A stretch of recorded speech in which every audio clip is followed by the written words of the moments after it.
आपले पैसे बँकेत सुरक्षित आहेत असं वाटते त्यांनी हा व्हिडिओ पूर्ण बघा। गेल्या 5 वर्षात भारतात बँक फ्रॉडमध्ये किती पैसे बुडाले हे ऐकून तुमचं बँकिंग सिस्टमवरचा विश्वास उडेल। गेल्या 6 वर्षात देशात 1 कोटींच्या वर 5607 बँक फ्रॉड झालेत। त्यामध्ये 2020 पासून 2026 पर्यंत नुकसान झाले तब्बल 2,31,710 कोटी रुपये। आणि त्याहूनही शॉकिंग गोष्ट म्हणजे बँकांना रिकव्हर करता आले फक्त 6,283 कोटी रुपये। फक्त 2025-26 या एका वर्षात 1 कोटी रुपयांपेक्षा जास्त पैसे इन्व्हॉल्व्ड असलेले केसेस झाल्या 1330 आणि त्यामध्ये पैसे इन्व्हॉल्व्ड होते तब्बल 46,560 कोटी रुपये, एखाद्या बँकेच्या मार्केट कॅप पेक्षाही जास्त। आणि बँकांना रिकव्हर करता आले फक्त 2,788 कोटी रुपये।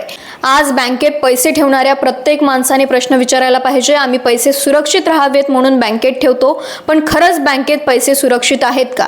आहेत तर मग इतक्या मोठ्या प्रमाणात फ्रॉड होतात कसे?